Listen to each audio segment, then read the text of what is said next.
Hi friends, how are you? ఎలా ఉన్నారు? అందరూ బాగున్నారా? నేను చాలా హ్యాపీగా ఉన్నాను.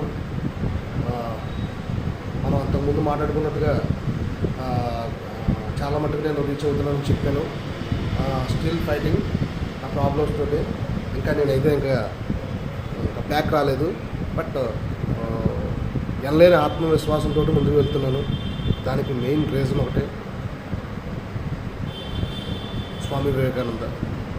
ఇందులో నేను ఈ మాట అనడానికి నేను ఎలాంటి ఇదేమంటారంటే బాధపడట్లేదు.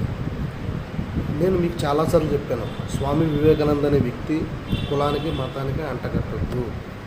మన భారతదేశానికి వచ్చి దొరికిన ఒక ఆనిముత్యం. ఆయన దేశ విదేశాలు పర్యటన చేసి ఎంతో గొప్ప గొప్ప ప్రసంగాలతోటి ఆకట్టుకున్న వ్యక్తి.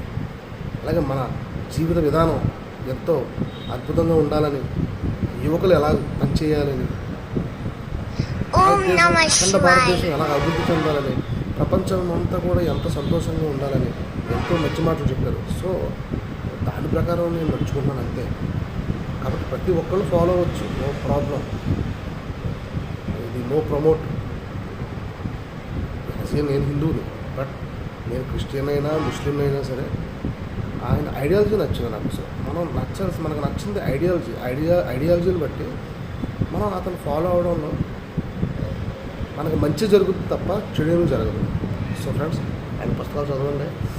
ఏ సమస్యలు ఏ ప్రాబ్లమ్స్ ఉన్నా సరే ఒక్కసారి ఆయన ఆటోబయోగ్రఫీ చదివితే ఏదో ఒక మూల మనకి చాలా హోప్ వస్తుంది, సొల్యూషన్స్ దొరుకుతాయి.